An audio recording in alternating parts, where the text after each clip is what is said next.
নমস্কাৰ স্বাগতম জনাইছো আপুনি চাই আছে দ্য প্ৰাইম টাইম শ্ব' প্ৰথমে তিনিচুকীয়াৰ এটা ঘটনা লৈ আহিছো তিনিচুকীয়াত এটা পৰিয়াল চৰম অমানৱীয় এক পৰিস্থিতিৰ সন্মুখীন হ'বলগীয়া হৈছে তিনিচুকীয়াৰ এই ঘটনাই এতিয়া যথেষ্ট প্ৰতিক্ৰিয়াৰ সৃষ্টি কৰিছে কৰোনা ভাইৰাছত আক্ৰান্ত হৈ এগৰাকী ব্যক্তিয়ে মৃত্যুক আঁকোৱালি ল'লে তেওঁৰ ঘৰত পত্নী আৰু দুই কন্যা কৰোনাত মৃত লোকজনৰ সৎকাৰক লৈ কৰা হ'ল দৰদাম আপুনি কল্পনা কৰি চাওক আপুনি ভাবি চাওক এফালে যদি স্বাস্থ্যমন্ত্ৰীয়ে দাবী কৰিছে যে সকলোখিনি নিয়াৰিকৈ হৈ আছে কোভিড কেয়াৰৰ নামত বা কোভিড কেয়াৰ চেণ্টাৰত সা সুবিধাৰ নামত যথেষ্টখিনি একাংশই যদি এফালে কৰিছে কিন্তু আন একাংশই আচলতে এই ধৰণে সুযোগ লৈছে নেকি কিয়নো মৃতদেহ সৎকাৰৰ নামত এই ধৰণৰ দৰদামৰ ঘটনাই কিন্তু বাৰুকৈ কেতবোৰ প্ৰশ্নৰ সৃষ্টি কৰিছে স্বাস্থ্যমন্ত্ৰীয়ে ধ্যান দিছেনে এতিয়া ঘটনা লৈ আহিছো কৰোনা ভাইৰাছত মৃত্যুক আঁকোৱালি ল'লে এগৰাকী ব্যক্তিয়ে পৌৰসভাৰ বিষয়াক এতিয়ালৈকে 15,000 টকাৰ উৎকোচ লোকজনৰ মৃত্যুৰ পাছতে অসহায় হৈ পৰিছে পৰিয়ালটো কিয়নো দাবী কৰা হৈছে পৰিয়ালটোৰ পৰা 15,000 টকা পৌৰসভাক ব্যৱস্থা ল'বলৈ জনাইছিল কাটৰ অনুৰোধ জীয়ৰীয়ে ছোৱালীয়ে সেই ব্যক্তিগৰাকীৰ মৃত ব্যক্তিগৰাকীৰ দুগৰাকীকৈ ছোৱালী বুলি জানিব পৰা গৈছে সেই দুয়োগৰাকী ছোৱালীয়ে যথেষ্ট অনুৰোধ কৰিছিল যে আমি এই ধৰণে টকা দিব নোৱাৰো কিন্তু তেওঁলোকক বাৰম্বাৰ উলুটাকৈ কেতবোৰ কথা কোৱা হ'ল আনকি যি বিষয়া আছে বা যি সংশ্লিষ্ট লোক আছে বিভাগৰ ফালৰ পৰা যিয়ে এইখিনি কাম আচলতে কৰিব লাগে তেওঁলোকৰো দাবী যে চৰকাৰে তেওঁলোকক টকা নিদিয়ে তেওঁলোকে এতিয়া সেইবাবে হয়তো তেওঁলোকৰ মাজৰ কোনোবা এগৰাকীয়ে টকা খুজিছেগৈ ভিডিঅ'টো মই আপোনালোকৰ ওচৰলৈ লৈ আহিম শুকুৰবাৰে আচলতে মৃত্যুক আঁকোৱালি লৈছে কৰোনাত আক্ৰান্ত জান্তি দে নামৰ ব্যক্তিগৰাকী আৰু তাৰ পিছত যি দৰদাম চলিছিল 15,000 টকাৰ বাবদ যি দৰদাম চলিছিল এই 15,000 টকাৰ বাবদহে মৃতদেহ সৎকাৰৰ বাবে আগবাঢ়িব বিষয়া বা তাত সংশ্লিষ্ট সেই লোকসকল এই ধৰণৰ ঘটনাই আচলতে কি হুচাইছে প্ৰথমে এই অডিঅ' ক্লিপ যে আমাৰ হাতত পৰিছে এই অডিঅ' ক্লিপ আপোনালোকে শুনক আচ্ছা শুনক না এটা বস্তুটো কেনেকে কি হ'ব কওকচোন আপুনি তো দেখিলে মোক মোৰ ঘৰত কোনো নাই এটা ভনী আছে সৰু আৰু মা আছে মই কেনেকে কি কৰিম বুজি পাইছে এতিয়া আমি কি কৰিম আমাৰতো এইটো এনেকুৱা হেৰি নাই কিবা এটা কৰিব লাগিব না আপোনালোকে আমাৰ গাৰ্জিয়ান কি কোনো নাহিবই নেকি ইয়াত গাৰ্জিয়ান নাই আমাৰ চব দূৰত আছে পাপাই আছিল আমাৰ গাৰ্জিয়ান মোৰ ভনী এটা সৰু আৰু মা মানে আমাৰ মোটা মানুহ কোনো নাই ঘৰত তাৰ ওচৰ পাজৰ মানুহ নাই ৰিলেটিভ নাই নে কোনো নাই চব দূৰত আছে এতিয়া ডিষ্ট্ৰিক্ট টু ডিষ্ট্ৰিক্ট আহিবলৈ মানা নাই সেইকাৰণে কোনো আহিব পৰা নাই না স্যাৰ আপনি আপোনালোকে কৰি দিয়ক না স্যাৰ আমাৰ আমি বহুত গৰীব মানুহ কি কৰিম মানে গৰীব মানুহ বুজি পাইছে কথাটো সেইটো ক'ব যোৱা নাই এতিয়া কথাটো হ'ল বডিটো বা দি দিছে কিন্তু কোনোবা মালিক বা নিজৰ গাৰ্জিয়ান কোনোবা নাথাকিলে এনেকুৱা নিদিয়ে এইটো বডিটোৰ পৰা দিছে বডিটো আহি পাই যাব এতিয়া তাৰপিছত আমি কি কৰিম এটা নিজে ভাবিব আপোনালোকে বডিটো শ্মশানত লৈ কিনে জ্বলাই দিয়ক না স্যার আমি কি কৰিম এতিয়া কোনে উঠাব বডি চিতাত কোনে উঠাব লাগিব না তাত কোনে উঠাব এইটো আমাৰতো কোনো ৰকম মানুহ আমিতো অফিচাৰ মানুহ আমিতো চাকৰিয়ে কৰোঁ আপুনি একবাৰ ছাৰৰ লগত কথা পাতক হেল্ল' স্যাৰ দেখক না স্যাৰ আমাৰ কোনো নাই মোটা মানুহ আমি এটা মই আছো আৰু মোৰ ভনী এটা আছে সৰু মা আছে বা স্যাৰ কোনো নাই কি কৰিম মানে এতিয়া আপোনালোকেতো সেই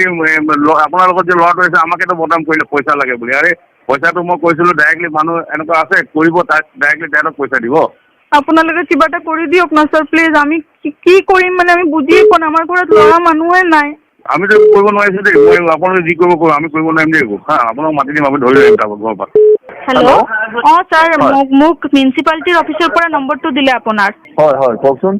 আপোনাৰ কিবা বোলে লাষ্টটো আনিলে বোলে আপোনালোকে বোলে কিবা ল'ৰা দিলে বোলে পইচা লাগে বোলে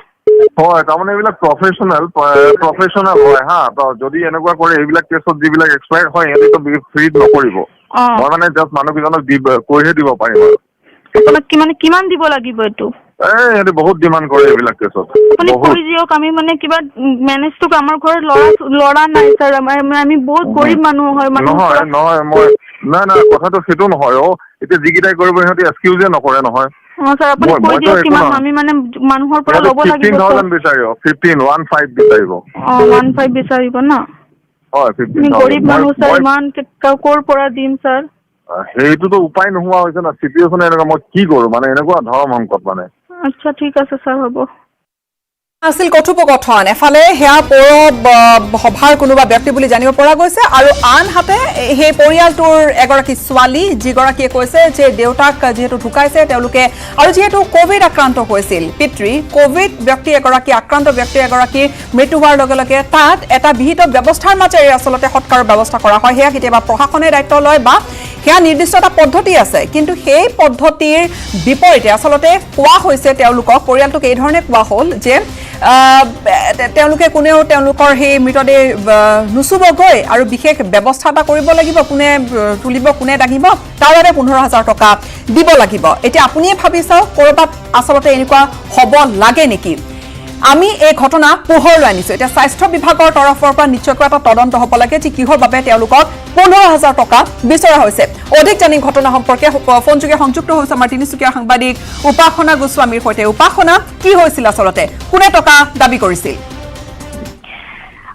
হয় গীতাশ্ৰী আজি তিনিচুকীয়াত মৃতদেহ সৎকাৰক লৈ দৰ দামৰ ঘটনা সংঘটিত হৈছে আৰু অতি বেদনামূলক ঘটনা বুলি ক'ব লাগিব কিয়নো এনেধৰণৰ ঘটনা আজি ক'তো ধৰক সংঘটিত আজিলৈকে হোৱা নাই কিন্তু এগৰাকী লোক আজি ইতিমধ্যে তেখেত কোভিড-19 তেখেত মৃত্যুৰ মুখত পৰিছে আৰু তেখেতৰ সৎকাৰ কৰিবলৈ আজি 15,000 টকা এটা পৌৰসভাৰ ফালৰ পৰা দাবী কৰা হৈছিলে সেয়া আমাৰ কৰা কথা নহয় সেয়া পৰিয়ালৰ অভিযোগ যেগৰাকী ব্যক্তি আজি বৰ্তমান ঢুকাইছে বুলি ক'ব লাগিব আৰু ইতিমধ্যে যেহেতু তেখেতৰ ঘৰ তিনিচুকীয়াৰ নিবাসী ৰেলৱে ষ্টেচনৰ ওচৰত তেখেতৰ ঘৰ হয় আৰু তেখেতে যিহেতু কোভিড-19 ইতিমধ্যে আক্ৰান্ত হৈছিলে আৰু যোৱাকালি তেখেতক তিনিচুকীয়াৰ অসামৰিক চিকিৎসালয়লৈ লৈ অহা হয় কোভিড-19ৰ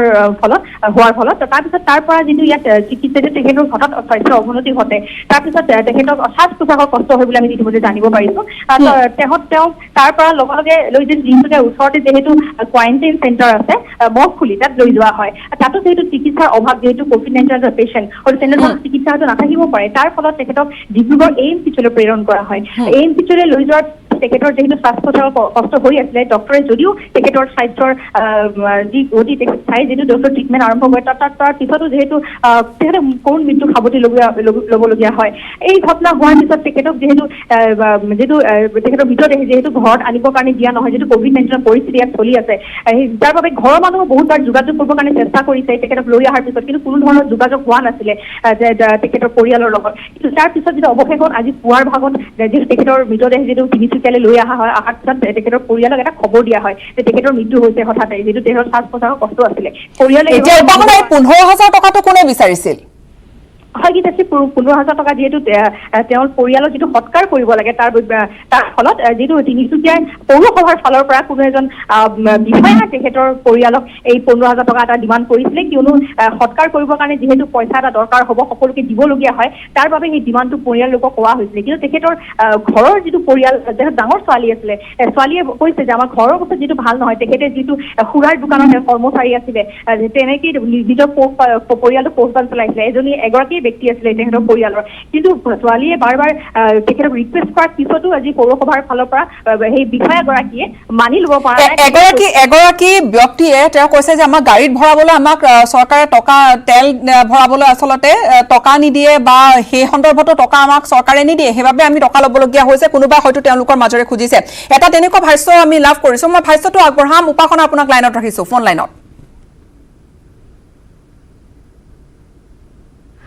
সবে যেতিয়া গ'লে মিডিয়া চিডিয়া চব গ'লে তাৰপিছত ক'লে যে মানুহ এটা বুঢ়ী আছে তাক দি দিব 4,000 আৰু ল'ৰা দুটা আছে তাক দি দিব 500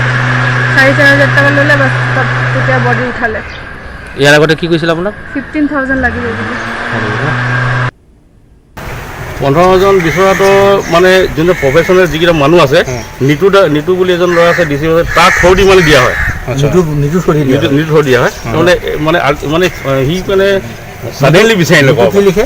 নিতু শইকীয়া মানে ছাডেনলি বিচাৰি নিতু শইকীয়া কয় মই নাজানো কোন দিব নকয় লাগে মানে কথাটো এনেকুৱা হ'ল পইচা বিচাৰিব লাগে না সেইটো বেলেগ কথা আপোনাক এইটো স্পষ্ট কৰি দিছে লাগে নালাগে পইচা বিচাৰিব নালাগে কিন্তু বডিটো ধৰিবও নালাগে ধৰিবলৈ কোনো মান নাই সেইটো কাৰ দায়িত্ব মানে সিহঁতৰ ঘৰৰ মানুহ 2-3জন মান দিয়া নাই চৰকাৰে আমাক কোনো পইচা দিয়া নাই এই চৰকাৰে এতিয়া যিমানে তেল ভৰালোঁ মানুহজন ড্ৰাইভাৰজন গ'ল কোনো পইচা আমাক দিয়া নাই এইফালে এটা আমিতো নাজানো সেইটো কিমান কি আছে মতলবটো পইচা খুজিব দিছে কোনো পোৱা নাই কিন্তু পইচা কোনো যোনে যিজন মানুহক চিট আউট কৰে সেই মানুহ কোনো কোভিড পজিটিভ পেচেণ্টক কোনো উঠাব নিবিচাৰে সেইজন বিচাৰিবলৈ প্ৰফেশ্যনেল মানুহে উঠায় আৰু যিবিলাক যোনে জ্বলায় সি বহুত পইচা ডিমাণ্ড কৰে, কিন্তু আমি যেনেকৈ মেনেজ কৰি বডিটো উঠাই দিওঁ। উপাসনা, যিগৰাকী ব্যক্তিয়ে কৈছে যে আমাক আমি গাড়ীত তেল ভৰাব লাগিব, আমি চালকক টকা দিব লাগিব, আমাক চৰকাৰে টকা দিয়া নাই, এগৰাকী ব্যক্তি কোন? আৰু তেওঁ আচলতে কৈছে যে তেওঁলোকৰ মাজৰে কোনোবাই ঘপককৈ সুধি পেলালে বা সুধিলে এয়া খুজি পেলালে এই 15,000 টকা। হয় জিতেশ্ৰী, আমি জানিব পৰা মতে এয়া পৰিয়ালৰ অভিযোগ যে তেখেত পৌৰসভাৰ এগৰাকী কনিষ্ঠ অভিযন্তা হয়, আৰু তেখেতে এই কথা কৈছিলে যে যিহেতু মৃতদেহ সৎকাৰৰ বাবে যিহেতু কোনো ধৰণৰ এক চৰকাৰৰ ফালৰ পৰা কোনো ধৰণৰ সহায় নজনায়, তেওঁলোকক যিহেতু গাড়ীত তেলৰ পইচা নিজৰ পকেটৰ পৰা দিবলগীয়া হয়, চৰকাৰে আজিলৈকে কোনো ধৰণৰ সহায় হাত আগবঢ়োৱা নাই। আৰু এনেধৰণৰ কামত হয়তো বহুত ডাঙৰ তেওঁলোকৰ কামো কৰিবলগীয়া হয় সৎকাৰৰ ফলত, কিন্তু কোনো ধৰণৰ যিটো ব্যৱস্থা চৰকাৰৰ পৰা নাপায়, তেওঁলোকে নিজৰ পকেটৰ পইচা খৰচ কৰিয়ে এই ব্যৱস্থা কৰে। কিন্তু তেওঁলোকে পৰিয়ালৰ লোকৰ ওচৰত এইটো কথা কৈছিলে যে যদি আপোনালোকৰ মৃতদেহ যদি সৎকাৰ কৰিব লগা হয় তেনেহ'লে 15,000 টকা এটা দিব লাগিব, আৰু যদি দিব নোৱাৰে তেনেহ'লে এইটো আপোনালোকৰ নিজৰ কথা, আপোনালোকে কেনেধৰণৰ কি ব্যৱস্থা গ্ৰহণ কৰে। আৰু এই ফলত গীতাশ্ৰী ক'ব লাগিব আজি যিহেতু মৃতদেহটো সৎকাৰ কৰাৰ এটা ইয়াত এক বেবেজালি দিশৰ সৃষ্টি হয়, আৰু তাত পৰিয়ালৰ লোকে যি ওচৰ পাজৰীয়া লোক আছিলে তেওঁলোকৰ সহায় আছিল, সহায়ত এই মৃতদেহ সৎকাৰ কৰিবলগীয়া হয়, যি অতি বেদনামূলক কথা। আৰু এনেধৰণৰ ঘটনা হয়তো আজিলৈকে সংঘটিত হৈ পোৱাই নাই গীতাশ্ৰী। হয়, অতি দুৰ্ভাগ্যৰ বিষয় যে এফালে যদি স্বাস্থ্য বিভাগৰ ফালৰ পৰা বা স্বাস্থ্যমন্ত্ৰীয়ে দাবী কৰিছে যে কোভিড যুঁজখনৰ বা COVID-19ৰ বিৰুদ্ধে যুঁজখনত আচলতে সকলোখিনি যিখিনি কাম আছে সকলোখিনি কৰা হৈছে, কিন্তু তাৰ মাজতে এইবোৰ ঘটনাই আচলতে কিহৰ ইংগিত দিছে বা এইবোৰ ঘটনাই আচলতে গোটেই খেলি মেলি যে ক'ৰবাত হৈ আছে সেইবোৰ পোহৰলৈ অনা নাইনে উপাসনা? হয় গীতাশ্ৰী, নিশ্চয়কৈ এটা কথা জানো, যিহেতু চৰকাৰে COVID-19ৰ কাৰণে যিহেতু সকলো সা সুবিধা সকলোকে কৰি দিছে, যি সৰু ঘৰে হওক বা ডাঙৰ ঘৰে হওক সেয়া কথা নহয়, কিন্তু যাতে COVID-19 আক্ৰান্ত হৈ যদি কোনো ব্যক্তি যদি ক'ৰবাত যদি চিকিৎসাহীন হৈ আছে বা কোৱাৰেণ্টাইন চেণ্টাৰতে আছে বা কোনো লোক যদি মৃত্যুৰ আঁকোৱালি লৈছে, কিন্তু তেওঁলোকৰ বাবে চৰকাৰে এটা বিশেষ ব্যৱস্থা গ্ৰহণ কৰিছে। কিন্তু আজি যি ঘটনা সি সঁচাকৈ এক হতবাক হোৱা ঘটনা, কিয়নো আজি যিহেতু 15,000 টকা এটা ডিমাণ্ড কৰিছে, হয়তো ডাঙৰ পৰিয়ালত যদি লোক থাকে হয়তো তাতকৈ বেছি দি পিনে সৎকাৰ কৰিব পাৰিব, কিন্তু যিসকল নিম্ন শ্ৰেণীৰ লোক আছে তেওঁলোকে হয়তো 1,000 টকা এটা দিয়াটো তেওঁলোকৰ কাৰণে বহুত ডাঙৰ কথা। কিন্তু এইটো সময়ত যদি চৰকাৰৰ তেওঁলোকে যদি গাফিলতি কৰি যে চৰকাৰৰ যদি আঁৰত যদি কিছুমান কথা কৈ যদি এনেধৰণৰ ঘটনা সংঘটিত কৰে, সেয়া হয়তো চৰকাৰৰ কাৰণেও বহুত চিন্তনীয় কথা। কিন্তু চৰকাৰে যিহেতু বহুতখিনি COVID-19ৰ কাৰণে যিহেতু সকলো দিশ তেওঁলোকে চাই সকলো সুবিধা যিহেতু কৰি দিছে, কিন্তু তাৰ মাজত আজি এনেধৰণৰ ঘটনা সংঘটিত হৈছে, সেয়া এক চিন্তনীয় কথা যে সঁচাকে চিন্তনীয় বিষয়, অতি দুৰ্ভাগ্যজনক। আৰু এটাই কথা যে হাই মানৱতা, আচলতে মৃতদেহক লৈ যে এই সৎকাৰক লৈ যে এই দৰ দাম কোন দিশে মানৱতা, বা এফালে চৰকাৰী দাবী আৰু আনফালে এই ধৰণৰ খেলি মেলি পোহৰলৈ বাৰম্বাৰ আহিছে। আৰু এই ধৰণৰ খেলি মেলিয়ে যথেষ্ট যে ভিতৰ চৰাত ক'ৰবাত নহয় ক'ৰবাত এছামে গোটেইখন খেলি মেলি কৰি আছে, সেইবোৰ কথাও কিন্তু লগে লগে প্ৰমাণিত কৰিছে বা পোহৰলৈ আনিছে। উপাসনা, বিদায় লৈছোঁ আপোনাৰ পৰা, ধন্যবাদ জ্ঞাপন কৰিছোঁ। কিন্তু তিনিচুকীয়াত এই চৰম অমানৱীয় কাণ্ড, আৰু এই চৰম অমানৱীয় কাণ্ডই যথেষ্ট প্ৰতিক্ৰিয়াৰ সৃষ্টি কৰিছে।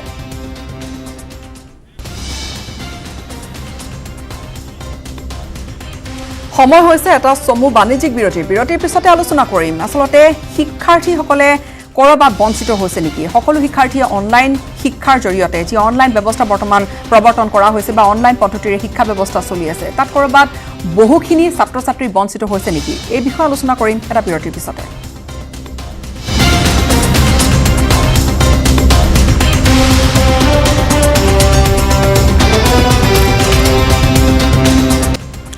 অনিশ্চিত ভৱিষ্যতৰ দিশে নেকি হাজাৰ হাজাৰ শিক্ষাৰ্থী অনলাইন পাঠ্যক্ৰমৰ নামত বঞ্চিত হৈছে নেকি ক'ৰবাত একাংশ শিক্ষাৰ্থী, কিয়নো বিভিন্নজন হয়তো অনলাইন শিক্ষাৰ পৰা বা সেই মোবাইল ফোন এটা স্মাৰ্টফোনৰ পৰা তেওঁলোকৰ ঘৰত সেইখিনি সুবিধা তেওঁলোকে লাভ কৰিবলৈ সক্ষম হোৱা নাই। দৰিদ্ৰ অভিভাৱকক ইটিকিং কৰা হৈছে নেকি, ইটিকিং কৰাৰ অভিযোগ ইতিমধ্যে তুলিছে সদৌ অসম ছাত্ৰ সন্থাই। কৰোনাই ক'ৰবাত বিপদ মাতিছে নেকি এই লাখ লাখ শিক্ষাৰ্থীৰ জীৱনলৈ, অভিভাৱকসকল চিন্তিত। কিয়নো যদিওবা এতিয়া COVID-19ৰ পৰিপ্ৰেক্ষিতত অনলাইন ক্লাছেছ অনলাইন শিক্ষা ব্যৱস্থা এটা প্ৰৱৰ্তন কৰিবলগীয়া হৈছে, কিন্তু তাৰ মাজতে সকলোৰে হাতত বাৰু স্মাৰ্টফোন এটা আছেনে, সকলো অভিভাৱকে নিজৰ সন্তানক এই স্মাৰ্টফোনটো দিবলৈ সক্ষম হৈছেনে, দিলেই যেনিবা এজন ছাত্ৰ, কিন্তু ঘৰত যদি 2-3টা ল'ৰা ছোৱালী থাকে তেতিয়া তেওঁলোকে কেনেধৰণে ভগাই লৈছে সেই এটা মোবাইল ফোনেৰে। নানানটা প্ৰশ্ন আছে। আৰু ক'ৰবাত কৰবাত কেতিয়াবা ইণ্টাৰনেটৰ কানেক্টিভিটি হয়তো লেহেমীয়া থাকে, কানেক্টিভিটি শ্ল' থাকে, কেতিয়াবা হয়তো কানেক্টিভিটি নাথাকে। তেনে পৰিপ্ৰেক্ষিতত নানানটা প্ৰত্যাহ্বান নেওচি এইসকল শিক্ষাৰ্থী কেনেকৈ আগুৱাই যাব, এই প্ৰশ্নৰ উত্তৰ বিচাৰি কিছু আমি আলোচনা কৰিবলৈ বিচাৰিছোঁ। কেইবাগৰাকী অতিথি মোৰ সৈতে সংযুক্ত হৈছে। মুহূৰ্তত প্ৰথমে চিনাকি কৰাই দিবলৈ বিচাৰিছোঁ সেৱা আৰু শিক্ষা সংসদৰ প্ৰাক্তন সচিব আৰু বৰ্তমান মৰিগাঁৱৰ শিক্ষা বিষয়া কমলজ্যোতি গগৈ ডাঙৰীয়া, স্বাগতম জনাইছোঁ আপোনাক। তেওঁ গুৱাহাটীৰ পৰা সংযুক্ত হৈছে। অৰিন্দম বৰকটকী, তেখেত প্ৰবক্তা ইংৰাজী বিভাগ, আনন্দৰাম ঢেকিয়াল ফুকন মহাবিদ্যালয়, নগাঁও, তেখেতকো স্বাগতম জনাইছোঁ। আৰু লগতে এগৰাকী ছাত্ৰ মোৰ সৈতে সংযুক্ত হৈছে, উদ্দীপজ্যোতি গগৈ, ডিব্ৰুগড় বিশ্ববিদ্যালয়ৰ ছাত্ৰ। মই প্ৰথমে কমল গগৈ আপোনালৈ এই প্ৰশ্নটো লৈ যাবলৈ বিচাৰিম। আচলতে আপোনালোকে কিমান ভাবে যে কিমান সক্ষম হৈছে অনলাইন এই শিক্ষা ব্যৱস্থাই সকলোকে ঢুকি পাইছেনে? যিসকলৰ হাতত স্মাৰ্টফোন নাই বা ঘৰত 3টা বা 2টা ল'ৰা ছোৱালী আছে, তেওঁলোকক আচলতে পিতৃ মাতৃৰ হাতত এটাই স্মাৰ্টফোন আছে, তেওঁলোকৰ বাবে এটা বিৰাট ডাঙৰ এটা জটিল এটা সমস্যাৰ সৃষ্টি হোৱা বুলি আপুনি নাভাবেনে?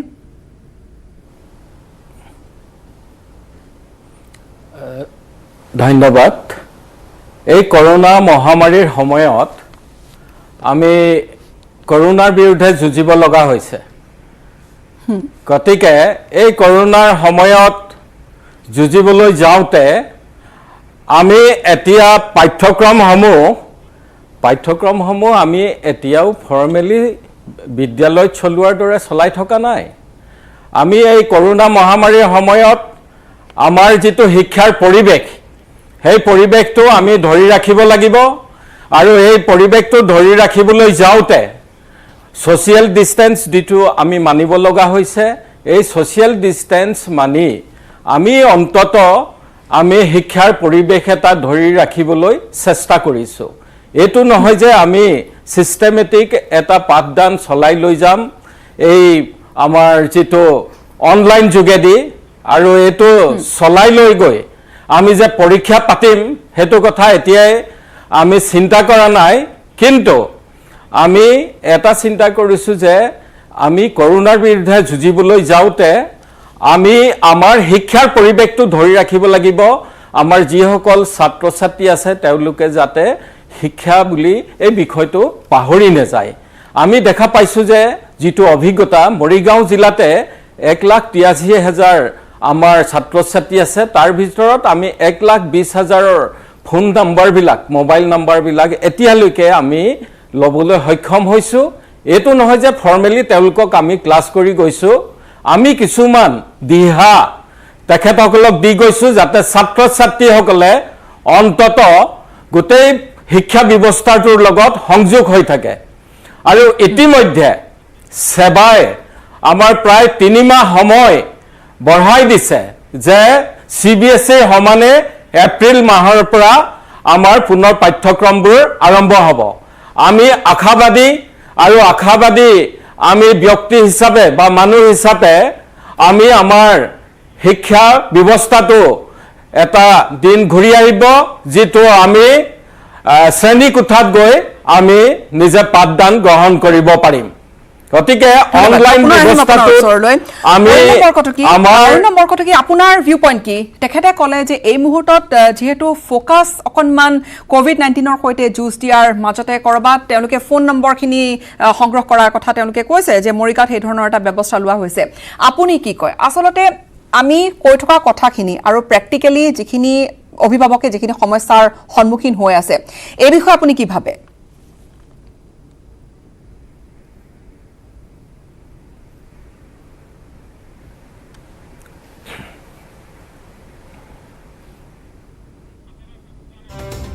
অৰিন্দম বৰকটকী ডাঙৰীয়া, আমি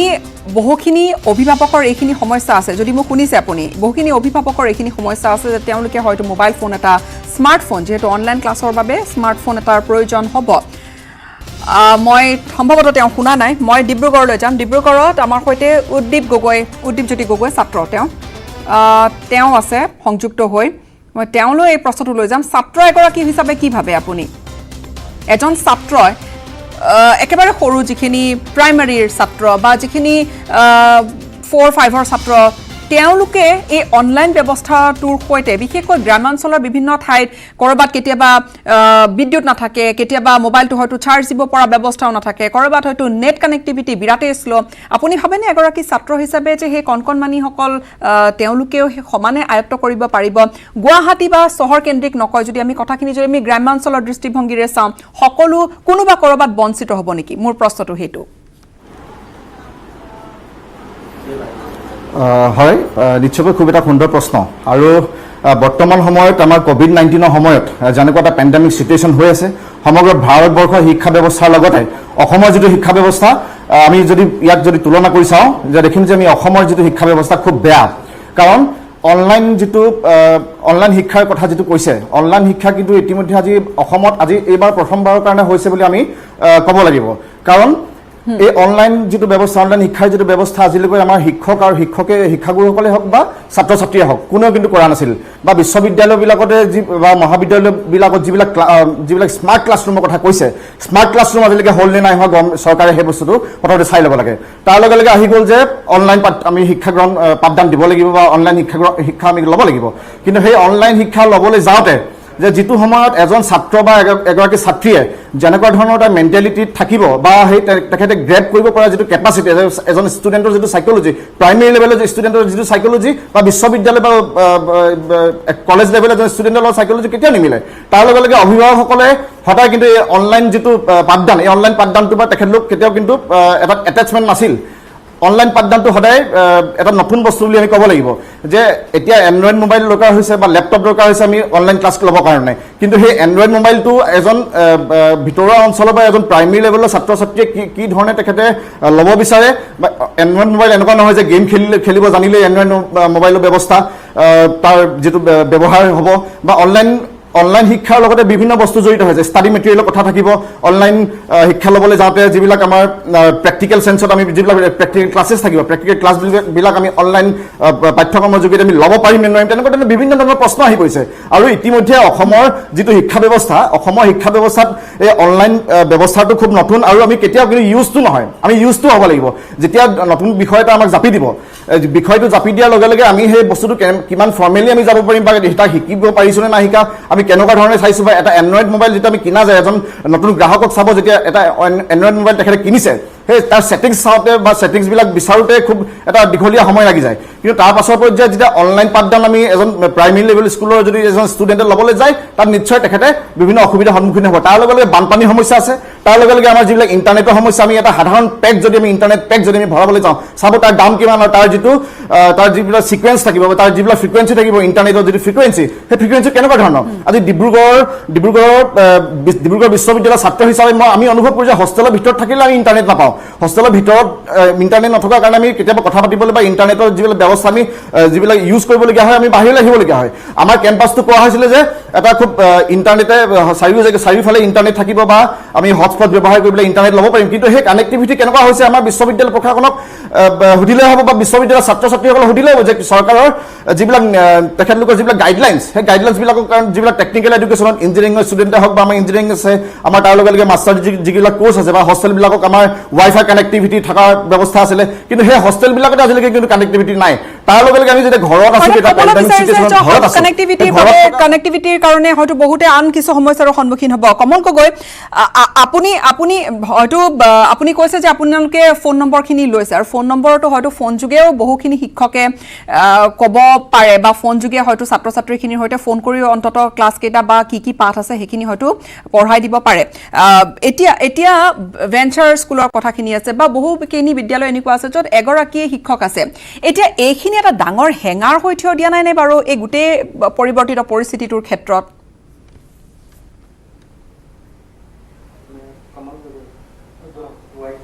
কমল গগৈ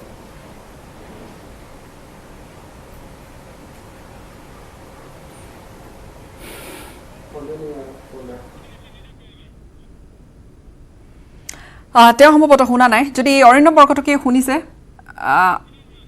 সম্ভৱতঃ তেওঁলোকৰ সৈতে সংযোগ বিচ্ছিন্ন হৈছে মুঠৰ ওপৰত এতিয়া বিভিন্নজনে এই অভিযোগটো আনিছে কৰবাত নহয় কৰবাত আচলতে এটা কথা হৈছে যে সমানে সমানে সকলো আগবাঢ়ি যাবলৈ পৰা নাই আনকালেও কোৱা হয় যে চহৰ কেন্দ্ৰিক আচলতে বিভিন্ন সময়ত যেতিয়া শিক্ষা ব্যৱস্থাটো যেতিয়া চহৰ কেন্দ্ৰিক থাকে তেতিয়াও কৰবাত নহয় কৰবাত গ্ৰামাঞ্চলৰ ল'ৰা ছোৱালীখিনি পিছ পৰি ৰৈ যায় নেকি কৰবাত স্কুলৰ একেবাৰে আন্তঃগাঁথনি বেয়া বা বহু স্কুল এনেকুৱা আছে বহু বিদ্যালয় এনেকুৱা আছে য'ত বহুখিনি তেওঁলোকে ছাত্ৰ ছাত্ৰীসকলে আচলতে তেওঁলোকে প্ৰত্যাহ্বানৰ মাজেৰে আগবাঢ়ি যাবলগীয়া হয় তাৰ মাজতো বহুতে যথেষ্ট ভাল ফলাফল দেখুৱাবলৈ সক্ষম হয় কিন্তু এতিয়া যেহেতু পৰিস্থিতি বহুখিনি সলনি হৈছে অনলাইন পাঠ্যক্ৰমৰ ব্যৱস্থা প্ৰৱৰ্তন কৰা হৈছে কৰিবলগীয়া হৈছে কাৰণ কিয় এতিয়া স্কুল বন্ধ স্কুললৈ হয়তো ছাত্ৰ ছাত্ৰীসকলক পঠিয়াবলৈ এই মুহূৰ্তত পৰা তেনেকুৱা এটা সিচুৱেশ্যন হোৱা নাই বা পৰিস্থিতি আহি পৰা নাই বা হয়তো বহু অভিভাৱকে দ্বিধাবোধ কৰিব তেওঁলোকে ছাত্ৰ ছাত্ৰীখিনিক স্কুললৈ পঠিয়াবলৈ কিন্তু তাৰ লগে লগে আচলতে আমি কিমান সাজু আছিলোঁ অনলাইন পাঠ্যক্ৰমৰ এই ব্যৱস্থাটোৰ সৈতে নিজকে তাত মিলাই দিবলৈ বা নিজকে তাৰ সেই সৈতে সমানে সমানে আগবঢ়াই লৈ যাবলৈ পেৰেলেলি আমি কিমান আচলতে সক্ষম হৈ আছিলোঁ আৰু এতিয়া আমি কি কৰা উচিত নানানজনে নানানটা হয়তো চিন্তাত পৰিছে বা হয়তো কেতিয়াবা নহয় কেতিয়াবা পৰামৰ্শ আগবঢ়াইছে যে এই ধৰণে আগবাঢ়িলে হয়তো এইখিনি কৰবাত সমস্যাৰ সন্মুখীন হ'ব পৰা যাব আমি কেইখনমান স্কুলৰ উদাহৰণো আমি দিব পাৰোঁ অসমৰ বাহিৰৰ এটা ঘটনা তেনেকুৱা আছিল সম্ভৱতঃ ঝাৰখণ্ডৰ এইটো ঘটনা আছিল য'ত এখন লাউড স্পীকাৰ ব্যৱহাৰ কৰি আচলতে এজন শিক্ষকে গোটেই সেই অঞ্চলটোৰ প্ৰধান শিক্ষকগৰাকী গোটেই সেই অঞ্চলটোৰ লাউড স্পীকাৰৰ জৰিয়তে ছাত্ৰ ছাত্ৰীসকলক পাঠদান দি আহিছিল কিন্তু সেয়া এটা উদাহৰণ তেনেকুৱা কৰিবলগীয়া হৈছে কাৰণ কিয় তেওঁলোকৰ সেই গাঁওখনত আচলতে প্ৰত্যেকৰে হাতে হাতে মোবাইল ফোন নাছিল এতিয়া অসমতো এনেকুৱা বহু ঠাই আছে য'ত ঘৰখনত হয়তো এটা মোবাইল ফোন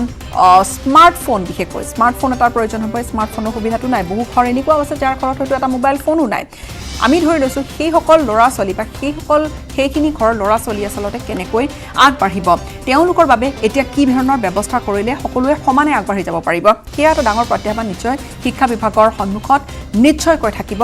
সেইটো খাটাং দৰিদ্ৰ অভিভাৱকৰ বিশেষকৈ স্মাৰ্টফোন এটা কৰবাত আন এটা আমি ঘটনা পাইছিলোঁ সম্ভৱতঃ এইটো হাৰিয়ানাৰ ঘটনা য'ত নিজৰ গৰু বিক্ৰী কৰি এটা স্মাৰ্টফোন কিনি দিছিল এগৰাকী অভিভাৱকে নগাঁৱলৈ গৈছোঁ অৰিন্দম বৰকটকী আপুনি কি কয় এই গোটেই ব্যৱস্থাটোৰ সৈতে আচলতে প্ৰত্যাহ্বান যথেষ্ট আছে কিন্তু এই মুহূৰ্তত সমাধান কি হ'ব লাগে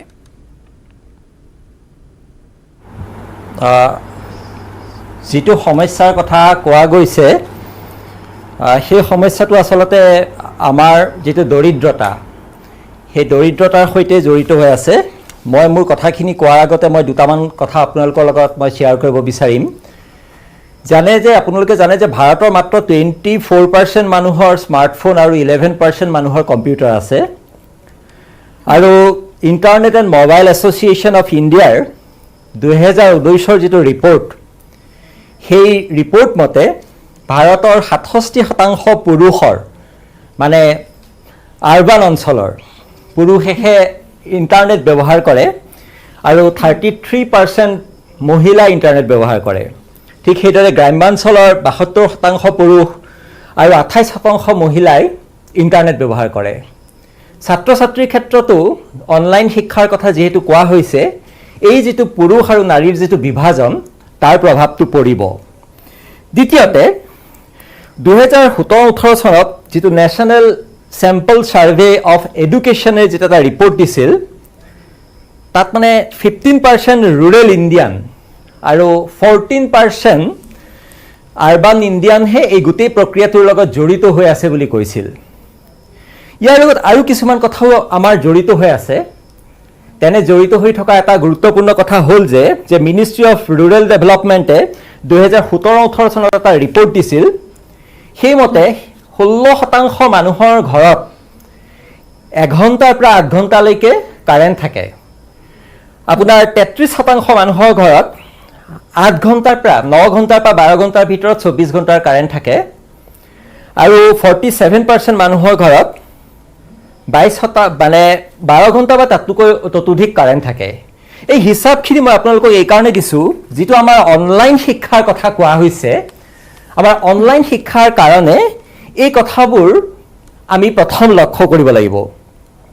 দ্বিতীয়তে আপোনালোকে এটা কথা জানে যে ভাৰতৰ 37% মানুহ এটা ৰুমত বাস কৰে অনলাইন শিক্ষাৰ কাৰণে যিটো পৰিৱেশ দৰকাৰ সেই পৰিৱেশ কিন্তু আমাৰ ঘৰখনে দিব নোৱাৰে দ্বিতীয়তে আপোনালোকে খুব সিগনিফিকেণ্ট কথা মই ভাবোঁ এইটো যে ভাৰতৰ যিটো হিউমেন ৰিচোৰ্চ ডেভেলপমেণ্ট মিনিষ্ট্ৰী মিনিষ্ট্ৰীৰ যিটো বাজেট আছিল সেই বাজেটটো 2018-19 যিটো বাজেট আছিল 604 কোটি টকা সেইটো আচলতে 2021 চনত 469 কোটিলৈ হ্ৰাস কৰা হৈছে কাৰণ কৰোনাৰ দৰে অপ্ৰত্যাশিত অভাৱনীয় ঘটনা এটা যে ঘটিব সেই কথাটো আচলতে চৰকাৰেও কেতিয়াও ভাবিব পৰা নাছিল গতিকে এই গোটেই কথাবোৰৰ ওপৰত নিৰ্ভৰ কৰি আমি ক'ব পাৰোঁ যে গোটেই ভাৰতৰ যিখন দৰিদ্ৰতাৰ যিখন ছবি সেই ছবিখন প্ৰতিফলিত কৰিছে আৰু 2019 চনৰ 8 জানুৱাৰীত HRD ৰাজ্যমন্ত্ৰী সত্যপাল সিঙে বোধহয় আপোনাৰ এটা পাৰ্লিয়ামেণ্টত কৈছিল যে ভাৰতত 92,275খন স্কুল আছে প্ৰাইমেৰী আৰু ছেকেণ্ডেৰী মাধ্যমৰ য'ত এজন শিক্ষকৰ দ্বাৰা স্কুলখন চলে য'ত এজন শিক্ষকৰ দ্বাৰা স্কুলখন চলে তাত অনলাইন শিক্ষা কি হ'ব কি ধৰণেৰে সফল হ'ব পাৰে সেইটো এটা আমাৰ কাৰণে এটা সদায় এটা ডাঙৰ কুৱেশ্যন মই এই কথাখিনি লৈ মই কমল গগৈৰ ওচৰলৈ লৈ যাম এটা প্ৰশ্ন কমল গগৈ যদি আপুনি এবাৰ শুনিছে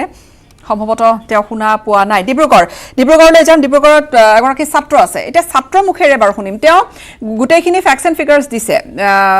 প্ৰবক্তাগৰাকীয়ে গোটেইখিনি ফেক্টছ এণ্ড ফিগাৰ্ছ দিছে যে আচলতে কি ধৰণৰ অৱস্থাত এটা আমি বসবাস কৰোঁ এতিয়া এগৰাকী ছাত্ৰ হিচাপে নিশ্চয়কৈ ইণ্টাৰনেট কানেক্টিভিটিৰ পৰা যি ধৰণৰ সা সমস্যা আৰম্ভ হৈছে বা যলৈকে সা সমস্যাখিনি থাকে আপুনি গোটেইখিনি ইতিমধ্যে বিৱৰি কৈছে এতিয়া ব্যৱস্থাটো কি হ'ব পাৰে কিয়নো বহুতৰে আমি এটা উদাহৰণ দিছোঁ যে ক'ৰবাত হয়তো নিজৰ গৰুহাল বিক্ৰী কৰিও ক'ৰবাত স্মাৰ্টফোন এটা যোগান কৰিবলগীয়া এনেকুৱা পৰিস্থিতিও ভাৰতত এনেকুৱা খবৰে সংবাদ শিৰোনাম দখল কৰিছে এতিয়া এই অৱস্থাৰ পৰা পৰিত্ৰাণ কেনেকৈ এগৰাকী ছাত্ৰৰ দৃষ্টিভংগীৰে কি কয় হয় নিশ্চয় দেখা গৈছে যে আমাৰ ভাৰতীয় শিক্ষা ব্যৱস্থাৰ লগতে অসমৰ যিটো শিক্ষা ব্যৱস্থা খুব আমি এটা বেকৱাৰ্ড এটা চিটুৱেশ্যনত আছোঁ যে দেখা যাব এটা যদি সমীক্ষা আপোনালোকে কৰে যে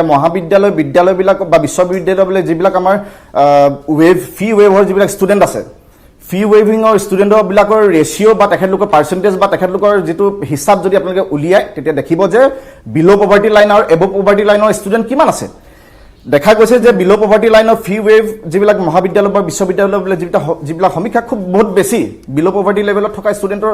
সংখ্যাটো খুব বেছি তাৰ লগে লগে এনেকুৱা এটা দেখা নাই যে ডিব্ৰুগড় বিশ্ববিদ্যালয়ত এডমিশ্যন ল'বলৈ বা গুৱাহাটী বিশ্ববিদ্যালয় বা অসমৰ যিকোনো এখন বিশ্ববিদ্যালয় বা মহাবিদ্যালয়ত এডমিশ্যন ল'বলৈ যাওঁতে তাত ফৰ্মখনত কেতিয়াও নুসুধে যে মোৰ ঘৰত ইণ্টাৰনেট কানেকশ্যন আছেনে নাই মোৰ ঘৰত এণ্ড্ৰইড মোবাইল আছেনে নাই মোৰ ঘৰত লেপটপ আছেনে নাই সেই প্ৰশ্নটো কেতিয়াও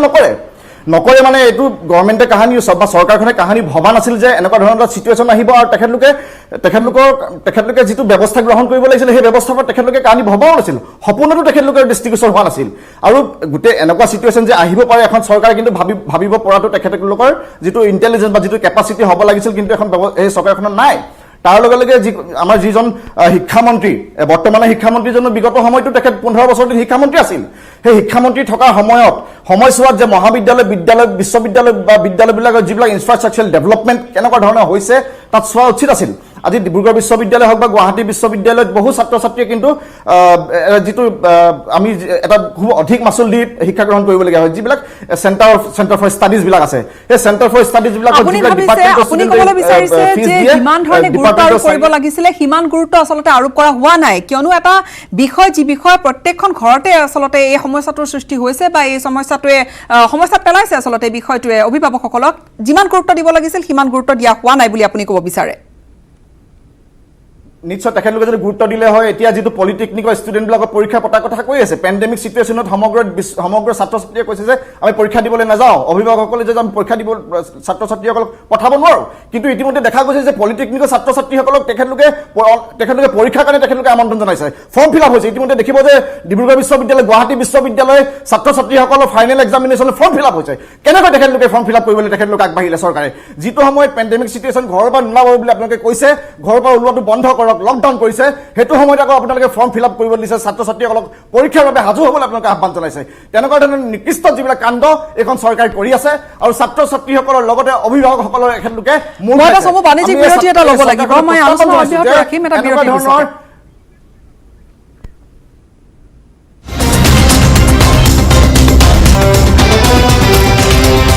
বিৰতি এটাৰ পিছত পুনৰ স্বাগতম জনাইছোঁ কমলজ্যোতি গগৈ আপোনালৈ এই প্ৰশ্ন যে আচলতে আমি এই পেণ্ডেমিকৰ সময়ছোৱাত এই 4-5 মাহ আমি যি ধৰণে পাৰ কৰিলোঁ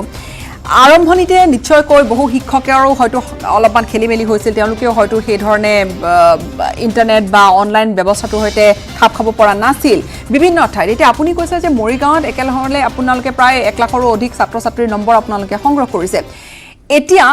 সেই আৰম্ভণিৰ পৰা এতিয়ালৈকে কিবা হাল হলনি হোৱা বুলি আপুনি ভাবিছেনে আৰু এই যে নম্বৰখিনি সংগ্ৰহ কৰা হৈছে এইখিনি আপোনালোকক কি ধৰণে সহায় কৰিব হৈছে আমি কণ্টিনিউ কিছুমান লেসন বেস কুইজ কৰি আছোঁ আৰু এই কুইজৰ দ্বাৰা আমাৰ ল'ৰা ছোৱালীয়ে প্ৰত্যেক দিনাই আমালৈ বাট চাই থাকে ছাৰ আমাৰ লিংকটো কেতিয়া দিব আৰু ল'ৰা ছোৱালী এতিয়া বৰ্তমান সময়ত এই সুযোগবিলাক ল'ব লাগে টেকনলজিক্যালি যদি অসমৰ সকলো ছাত্ৰ ছাত্ৰী স্মাৰ্ট হৈ উঠে ভৱিষ্যতে তেওঁলোকে ইণ্টাৰভিউ এই মোবাইল যোগে দিব লাগিব অনলাইন যোগে দিব লাগিব ইতিমধ্যে ইণ্ডিয়ান ইনষ্টিটিউট অফ ফৰেন ট্ৰেডছে গোটেইবিলাক কোৰ্চ তেওঁলোকে অনলাইন কৰি পেলাইছে গতিকে 2-1 হয়তো ফোন নাথাকিব পাৰে কিন্তু মই দেখা পাওঁ আমাৰ ঠেলাওলা বা সবজিওলাজনৰ ঘৰতো মানে ফোন থাকে আজিকালি আৰু এইবিলাক যথেষ্ট সস্তা হৈ পৰিছে এইটো কথা নহয় যে আমি কাৰোবাক বঞ্চিত কৰিম আৰু ফৰ্মেল কোৰ্স হিচাপে আমি নিয়া নাই আমি এটা কৰিছোঁ কি পৰিৱেশ এটা ধৰি ৰাখিছোঁ যিসকলে পাৰিছে তেওঁলোকে চেষ্টা কৰিছে আৰু এই পৰিৱেশৰ দ্বাৰা যাতে আমাৰ ল'ৰা ছোৱালীবিলাক অকমান নিজে সচেতন হৈ থাকে এইটো বৰ ডাঙৰ কথা আজি আপোনালোকে বিভিন্ন এপ ওলাইছে এনচিআৰটিয়ে বিভিন্ন এপ ডেভেলপ কৰিছে সেলফ ষ্টাডি হৈছে ইউন একাডেমি দৰে কিছুমান ৱেবএক্সত আমি অফিচাৰবিলাকে ৱেবিনাৰ কৰি আছোঁ সেমিনাৰ কৰি থাকোঁ কেনেকৈ কি কৰিম কি আমি ডেভেলপমেণ্টবিলাক আমিতো ডেভেলপমেণ্ট আগবঢ়াই লৈ যাব লাগিব চৰকাৰে আমি যুঁজিব লাগিব আমাৰ ইটো নাই হেতু নাই বুলি আমি কেৱল কাম এটা কিবা এৰি দিম এই কথাটো কেতিয়াও হ'ব নালাগে আৰু যিমান পৰ্যায় কৰি যাওঁ কিন্তু জেনেৰেল আমাৰ ক্লাছ চলি থাকিলেওতো দেখা যায় 2-1 ছাত্ৰ ছাত্ৰী কেতিয়াও স্কুললৈ নাহে বা গাৰ্জেনেও তেওঁলোকক তদাৰক নকৰে কিন্তু এতিয়া এটা উপযুক্ত সময় হৈছে আমি প্ৰযুক্তিৰ লগত নিজকে খাপ খুৱাই মই বহুত কথা এতিয়া শিকি পৰি আছোঁ প্ৰতিটো কথা আমি গাড়ীত গৈ থাকিলেও আমাৰ বিভাগীয় ৱেবিনাৰবিলাক চলাই থাকোঁ কিমান প্ৰগ্ৰেছ হৈছে ৰিপৰ্টবিলাক দিওঁ নিজে সকলোবিলাক আমি লেপটপত হওক বা মোবাইলত হওক কামবিলাক কৰিবলৈ শিকিছোঁ ইউটিউবত আমি কিছুমান পাঠদান কৰি আছোঁ এইটো নহয় যে আমি কালিলৈ ফৰ্মেল পৰীক্ষা পাতিম আমি গোটেই শৈক্ষিক পৰিৱেশটো ধৰি ৰাখিবই লাগিব আৰু এইটো এটা অনলাইনৰ আমি ভাল সুবিধা পাইছোঁ আৰু প্ৰাইভেট অনলাইন টিউটৰ্ছ বহুত আছে যিসকলে পাৰিছে কৰিছে আমি দেখা পাইছোঁ বাইজুছৰ দৰে তেওঁলোকে যথেষ্ট মানে ডেভেলপ কৰিছে আমাৰ মাধ্যমিক শিক্ষাৰ তৰফৰ পৰা আমাৰ RMSে হওক বা সৰ্বশিক্ষাই হওক MY at the rate of Assam তাতো কিছুমান পাঠদান বিভিন্ন শিক্ষকে ডায়েট বা আমাৰ SCRT পা দি আছে এইখিনি ভাল কথা আৰু যিখিনি ভাল কথা ভাল কাম আমি এই সোশ্যাল ডিসটেন্স মানি চলাৰ সময়ত কৰিব লাগে অৰণ্য বৰকটকী আপুনি সংখ্যাখিনি বা ফ্যাক্টছ এণ্ড ফিগাৰ্ছখিনি আপুনি দিছে কিন্তু মূল কথাটো এতিয়া হৈছে যে যিহেতু এটা অভিযোগ বা এটা চৰ্চা হৈছে যে কৰবাত এছাম ল'ৰা ছোৱালী বঞ্চিত হ'ব নেকি তেওঁলোকৰ সৈতে বৈষম্য হৈছে নেকি এতিয়া আমাক সমাধানৰ বাটটো আমি কি ধৰণে ওলাম পেণ্ডেমিক আহিব বুলি বা অতিমাৰী এটা আহিব বুলি কোনেও সঁচাকৈও কল্পনা হয়তো কৰা নাছিলে কোনেও ভবা নাছিলে কিন্তু এতিয়া সমাধানৰ বাটটো কি চাওক সমাধানৰ যিটো সমস্যাৰ কথা আপুনি কৈছে সেইটো অকল অসমত হোৱা নাই আপুনি ইউনেস্কোৰ যিটো ৰিপৰ্ট আছে যিটো ৰিপৰ্টটো 21 এপ্ৰিলত দিছিল তেওঁলোকৰ মতে 190খন দেশত 1.57 বিলিয়ন ছাত্ৰ ছাত্ৰী এফেক্টেড হৈছে আৰু ভাৰতত ইয়াৰ হিচাপ মাত্ৰ নহয় যথেষ্ট বেছি 25 কোটি গতিকে আপুনি মোক যিটো সমাধান দিছে যিহেতু ভাৰতৰ দৰিদ্ৰতাৰ ইমিডিয়েট দিব পৰাকৈ আমাৰ হাতত এটা সমাধান নাই কাৰণ এইখন এটা অপ্ৰত্যাশিত আছিল কিন্তু এটা কথা আপুনি চাব এই COVID-19ৰ যিটো সমস্যাৰ আমি মুখামুখি হ'লোঁ ভৱিষ্যতে যিটো অলপ আগতে কমল গগৈ যিটো কথা ক'লে যে ভৱিষ্যতে যিখন ডিজিটেল পৃথিৱীলৈ আমি যাম সেই ডিজিটেল পৃথিৱীলৈ যোৱাৰ বাটটো কিন্তু মুকলি কৰিলে আপোনাৰ ঘৰত যেতিয়া বৰষুণ হ'ব তেতিয়াহে আপোনাৰ ঘৰৰ টিঙৰ ফুটাকেইটা আপুনি গম পাব আমাৰ স্বাস্থ্যখণ্ড আমাৰ শিক্ষাখণ্ডৰ যিবোৰ সমস্যা আছিল সেই সমস্যা কিন্তু অকল স্বাস্থ্যকেন্দ্ৰ শিক্ষাকেন্দ্ৰৰ সমস্যা নহয় এইবোৰ আমাৰ বৃহৎ জনসংখ্যাৰ সমস্যা গতিকে মই ভাবোঁ আপুনি যি ধৰণে কৈছে এইটো অত্যন্ত দুখজনক, কেইবাটাও ছুইচাইডৰ ঘটনা ঘটিছে, সেই সমস্যাবোৰ কিন্তু আমি মুখামুখি হ'ব লাগিব। কিন্তু একে সময়তে এতিয়া আমি 4 মাহমান পাৰ হৈছে, ইতিমধ্যে মাৰ্চৰ পৰা এতিয়া আমি প্ৰায় জুলাইত আছো, আগষ্ট পাওঁ। এই 4 মাহত আৰম্ভণিৰ পৰা আপুনি এগৰাকী শিক্ষক হিচাপে বুলি মই সুধিছোঁ, আৰম্ভণিৰ পৰা এতিয়ালৈকে কি সাল সলনি হোৱা দেখিলে? অনলাইন ব্যৱস্থাটোত কিবা সাল সলনি হৈছে নে আমি হয়তো সাল সলনিৰ যি গতি সেয়া একেবাৰে লেহেমীয়া? সাল সলনি মানে উন্নতিৰ কথাটো কৈছোঁ। নহয়, আচলতে অনলাইন ব্যৱস্থাটো খুব উচ্চ শিক্ষাৰ পৰ্যায়ত এটা সফল ব্যৱস্থা হ'ব পাৰে। যি প্ৰথম স্কুললৈ গৈছে তেওঁলোকৰ ক্ষেত্ৰত অনলাইন ব্যৱস্থাটো পৃথিৱীৰ কোনো দেশতেই সফল হ'ব নোৱাৰে। মই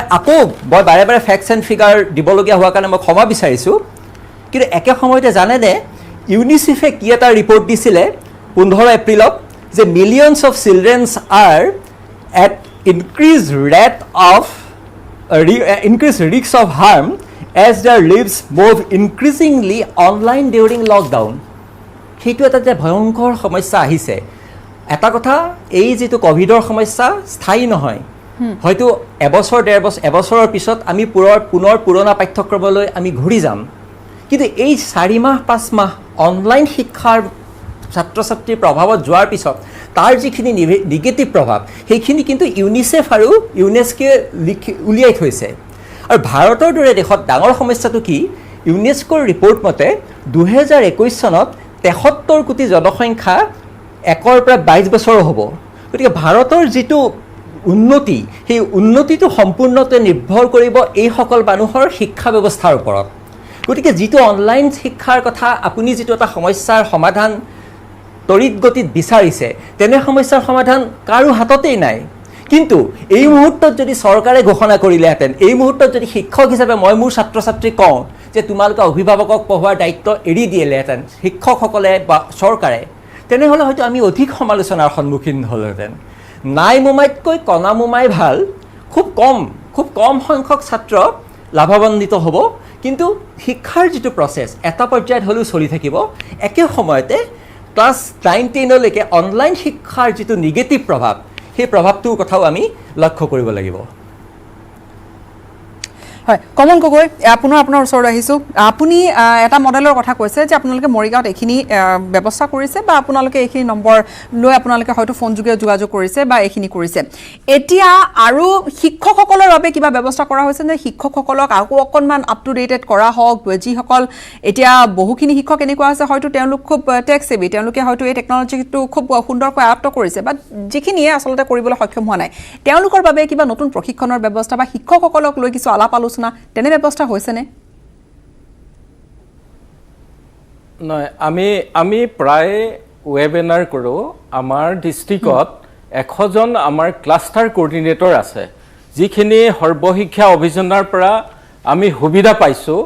এই সৰ্বশিক্ষাই আমাৰ ৱেবেক্স কোম্পানীৰ যোগেদি আমাক কিছুমান ইণ্টাৰনেটৰ বা লিংকৰ সুবিধা কৰি দিছে। আমি প্ৰত্যেক দিনাই বিভিন্নজনৰ লগত প্ৰায় আমি এবাৰত আমি 100-200 মানুহৰ লগত কণ্টেক্ট কৰি থাকিব পাৰোঁ। আৰু কৰি আমি কি কৰোঁ, ল'ৰা ছোৱালীৰ মাজলৈ শিক্ষকৰ যোগেদি লিংকবিলাক দি দিছোঁ। আৰু সেইবিলাক লিংক মানে আমাৰ শিক্ষকসকলে মাত্ৰ বুটামটো মোবাইলত টিপিলে হয়, তেওঁলোকে জনা হৈ গৈছে আৰু লাহে লাহে ডেভেলপ কৰি আছোঁ। আমিতো ভবা নাছিলোঁ যে এনেকুৱা এটা পৰিৱেশত আমি আহি এনেধৰণে আমি ছাত্ৰ ছাত্ৰীৰ লগত সংযোগ স্থাপন কৰিব লাগিব বুলি। কিন্তু আমি যিকেইটা ছিষ্টেম চলাই আছোঁ, অনলাইন লেচন বেছ কুইজ, এই মাহত যিকেইটা লেচন আছে তাক ল'ৰা ছোৱালীয়ে পঢ়িব লগা হয়, ঘৰতে পঢ়ে। ইতিমধ্যে এটা ভাগ্য ভাল, আমি পেণ্ডেমিক অহাৰ আগতে টেক্সট বুকবিলাক দি দিবলৈ পালোঁ। আৰু নতুন একেবাৰে সৰু সৰু কণমানি কিটাৰ কাৰণে আমি ইমিডিয়েট কৰিব পৰা নাই। এইটো নহয় যে এই মানে পেণ্ডেমিকৰ সময়ত তেওঁলোকক আমি আৰু ক'ৰবাত স্কুলত মাতি আনি কেনেধৰণে কিবা কৰাম, তাৰ বাবেও কিন্তু চিন্তা চৰ্চা কৰি নথকা নহয়। আমাৰ শিক্ষা বিভাগে চিন্তা চৰ্চা কৰি আছে আৰু ইতিমধ্যে NCERT হওক বা আমাৰ SCERT হওক আৰু আমাৰ শিক্ষা বিভাগে বিভিন্ন ধৰণৰ প্ৰযুক্তিৰ কৌশলবিলাক আগবঢ়াই লৈ যাবলৈ চেষ্টা কৰিছে। আপোনাৰ এটা কথা ঠিক, কিছুমানে হয়তো এতিয়াও বানপানীৰ সময়তে হওক, বিভিন্ন অসুবিধাতে হওক, দৰিদ্ৰতাৰ কাৰণে হওক মোবাইল ল'ব পৰা নাই, দুই এটা নাথাকিব পাৰে। এইটো আমাৰ ৰাষ্ট্ৰীয় মাধ্যমিক শিক্ষা অভিযান সৰ্বশিক্ষা অভিযানে কৈছে যে আমি যদি পাৰোঁ আৰু এনেকুৱা চিনাক্ত কৰিছোঁ যাৰ মোবাইল নাই সেইসকলক আমি ছ'চিয়েল ডিষ্টেঞ্চ মানি সময়ত হয়তো তেওঁলোকক আমি শিক্ষাৰ পৰিৱেশ এটা দিবলৈ এটা ধন্যবাদ জ্ঞাপন কৰিব লাগিব আটাইকেইগৰাকী অতিথিকে। আপোনালোকে এইখিনি আপোনালোকৰ বহুমূলীয়া সময় দিলে, কিন্তু মূল সমস্যাটো হৈছে সমস্যা কিন্তু জটিল, কিন্তু তাৰ মাজতে কিছু সাধাৰণ সমাধান উলিয়াই থকা হৈছে ঠাই বিশেষে, কিন্তু সকলোকে সামৰি ল'ব পৰাটো যোৱা নাই এই অনলাইন পদ্ধতিৰে। সেয়া এটা ডাঙৰ প্ৰত্যাহ্বান। এতিয়া এই প্ৰত্যাহ্বানৰ বিষয়ে আচলতে শিক্ষা বিভাগৰ তৰফৰ পৰা আৰু কি নতুন ধৰণৰ পদ্ধতি অনা হয় বা কি নতুন ধৰণৰ ব্যৱস্থা অনা হয় সেয়া লক্ষণীয় হ'ব। কিন্তু সমান্তৰালকৈ যিমান পাৰি আচলতে গোটেইখিনি ছাত্ৰ ছাত্ৰীক লৈ আগবাঢ়িব পৰা হ'লেহে আচলতে এখন সমাজৰ বাবে মংগলজনক হ'ব। আমি এটা বিৰতিৰ সময় হৈছে, এটা বিৰতি ল'ম আৰু এই বিষয় ইয়াতে সামৰিছোঁ। ধন্যবাদ।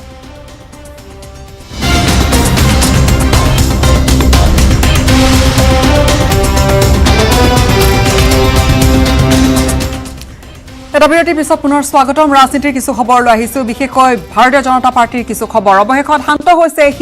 বিতৰ্কিত বিধায়ক শিলাদিত্য দেৱৰ অসন্তুষ্টি দূৰ কৰাৰ বাবে বিজেপিয়ে বৈঠক পাতিবলগীয়া হ'ল। হেঙেৰাবাৰীৰ মুখ্য কাৰ্যালয়ত অনুষ্ঠিত এই বৈঠকত উপস্থিত থাকে বিজেপিৰ ৰাজ্যিক সভাপতি ৰঞ্জিত দাস, সাংগঠনিক সম্পাদক ফণী শৰ্মা উপস্থিত থাকে। নিজৰ ক্ষোভৰ বিষয়ে সকলো মুকলিকৈ সভাপতিৰ আগত আজি ব্যক্ত কৰিলে শিলাদিত্যই। কিন্তু বৈঠক ইয়াতে সমাপ্ত হোৱা নাই, ইয়াৰ পিছতো আৰু এখন বৈঠক হ'ব বুলি আমি জানিব পাৰিছোঁ। সভাপতিৰ পদক্ষেপক প্ৰশংসাও কৰিলে আজি বিধায়কগৰাকীয়ে, যিগৰাকী বিধায়কে আজি মাত্ৰ কিছুদিন পূৰ্বে যথেষ্ট খং ক্ষোভ ব্যক্ত কৰিছিল দলীয় কেতবোৰ নীতিৰ বিৰুদ্ধে, যে পুৰণি বিজেপিক পাত্তা দিয়া নহয়, নতুন বিজেপিয়ে পদবী পায়, এই ধৰণৰ কেতবোৰ অভিযোগৰ পিছতে যথেষ্ট প্ৰতিক্ৰিয়াৰো সৃষ্টি হৈছিল যে আচলতে বিজেপিৰ ভিতৰ চৰাত কি চলিছে। মোনা লোৱা ব্যক্তিৰ কথা উল্লেখ কৰিছিল বিধায়ক শিলাদিত্য দেৱে। বিশেষভাৱে সফল নহ'ল কিন্তু এইখন বৈঠক, আৰু পৰৱৰ্তী আন এটা দিনত পুনৰ বৈঠক বহিব ৰাজ্যিক বিজেপিৰ কাৰ্যালয়ত বা বিজেপিৰ, এয়া জানিব পাৰিছোঁ। কেন্দ্ৰীয় নেতৃত্বৰ নিৰ্দেশতে ৰাজ্যিক নেতৃত্বই এনে পদক্ষেপ লোৱা বুলি মন্তব্য কৰিলে বিধায়কজনে, আৰু বিজেপিৰ পৰা অব্যাহতি লোৱাৰ হুংকাৰ দিছিল যিহেতু বিজেপি বিধায়কজনে। এতিয়া এই বৈঠকৰ পিছত কি হয়, কৰবাত কিমান শান্ত হয়গৈ বিধায়কগৰাকী সেয়া লক্ষণীয় হ'ব, সময়হে নিশ্চয় ক'ব। প্ৰথমে তেওঁৰ ভাষ্য শুনি লওঁ। হয়তো মই তেনেকৈ ক'ব নোৱাৰিম, কাৰণ এইটো দলীয় ভিতৰৰ কথা। আৰু আপোনালোকে নিশ্চয় মন কৰিছে যে মই আজিলৈকে কাৰো নাম লোৱা নাছিলোঁ, নাম লৈ পেলাই মই কাকো একিউজ কৰা নাছিলোঁ। মিডিয়াত বিভিন্ন সময়ত বিভিন্ন ধৰণে মন্তব্য কৰি গৈছে, কিন্তু হয় মোৰ কিছুমান ক্ষোভ আছিল, আৰু সেই ক্ষোভখিনি মই আজি সভাপতি মহোদয়ৰ আগত ৰাখিছোঁ। মই সভাপতি মহোদয়ক ধন্যবাদ দিছোঁ যে তেওঁ যে এইটো আজি পদক্ষেপটো লৈছে, যে এজন সাধাৰণ কৰ্মীৰ ভাষ্যটো তেওঁ শুনিব বিচাৰিছে আৰু তাৰ এটা সমাধানৰ ৰাস্তা ওলাব বিচাৰিছে। মই তেওঁক কৈছোঁ যে as a discipline soldier of the party, তেওঁ আমাৰ মুৰব্বী দলৰ, তেওঁ আমাৰ সভাপতি যিটো ক'ব সেইটো মই সদায় মানি আহিছোঁ বা মানি গৈ থাকিম। আৰু মই কৈছোঁ যে মোৰ ব্যক্তিগত একো নাই, মানে ব্যক্তিগত কোনো আক্ৰোশ নাই কাৰোবাৰ প্ৰতি, কিন্তু দলীয় কিছুমান ডিছক্ৰিপেঞ্চি হোৱাৰ কাৰণে মোৰ এটা মনত লাগিছিলে। সেইখিনি যদি বেলেঞ্চ কৰি ৰাখিব পৰা যায় তেতিয়াহ'লে আৰু সহজ হ'ব, আৰু নেচাৰেলি দলো আৰু মজবুত হ'ব, কৰ্মীসকলেও ভাল পাব। আপোনাৰ অসন্তুষ্টি কমিছেনে আজি মিটিংখনৰ পিছত? নাই, মোৰ অসন্তুষ্টি বুলি কথা নহয়, তাৰমানে ক্ষোভ এটা, কাৰণ মই 30 বছৰ ধৰি কাম কৰি আহিছোঁ, কাৰো পক্ষপাতি কৰা নাই। মই কাৰো পৰা মই এডেড এডভান্টেজ লৈ ল'ব বিচৰা নাই, আৰু কোনোবাই মোৰ সন্মুখত যদি কাৰোবাই এডেড এডভান্টেজ কৰি দিয়ে সেইটো মই ভাল নাপাওঁ। কাৰণ দল যেতিয়া চলিব, এটা দল চলিব হ'লে তাৰ কিছুমান গাইডলাইন আছে, প্ৰিন্সিপাল আছে, সংবিধান আছে। সংবিধান মতে যদি দল চলি থাকে তেতিয়া কাৰো একো মানে ক'বলগীয়া নাথাকে।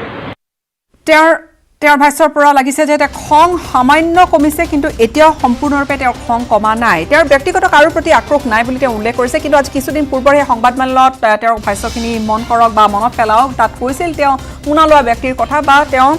স্পষ্টকৈ ইংগিত দিছিল কেইগৰাকীমান ব্যক্তিৰ বিষয়ে।